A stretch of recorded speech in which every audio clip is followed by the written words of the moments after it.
Chapter 3 looks into the army of the Monkey King.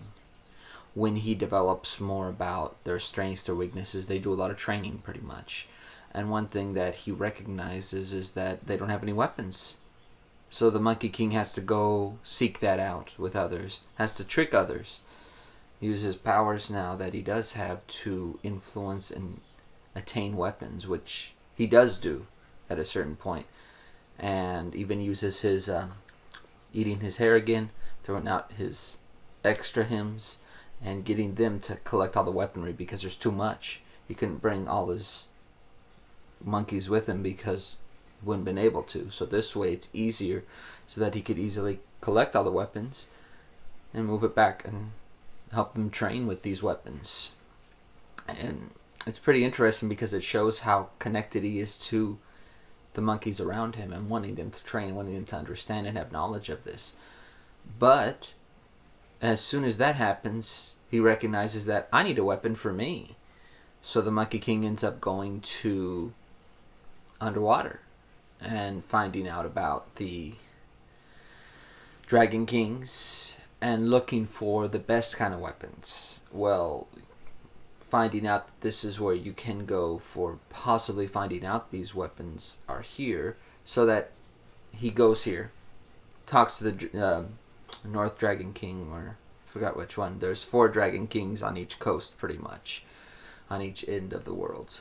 So in that he comes, talks with the Dragon King, asks him for the best weapons. They keep on bringing weapons out, the same weapons as the ones his monkeys held, but the difference is the Monkey King says it's not heavy enough, not special enough. He keeps on repeating the same process as he did before about what happened before, which is that he wouldn't accept different lessons, but he's giving his own monkeys the same lessons that he would not take.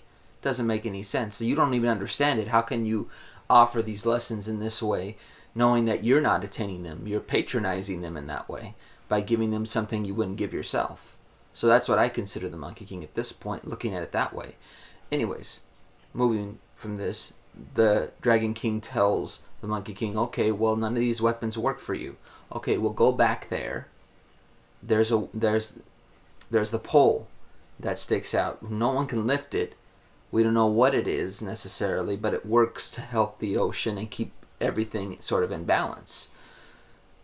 It's a big pole called the cudgel when it becomes his weapon.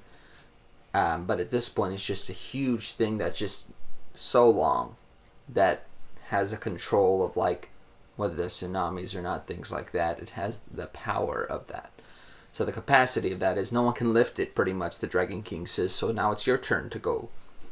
Maybe this is the weapon you need. Okay, so then the Monkey King goes back there, looks at it, grabs it, uses his powers to make it smaller and smaller and smaller, and goes back and shows them. Says, oh, see, look, I can make it smaller if I need to. I can make it smaller if I need to.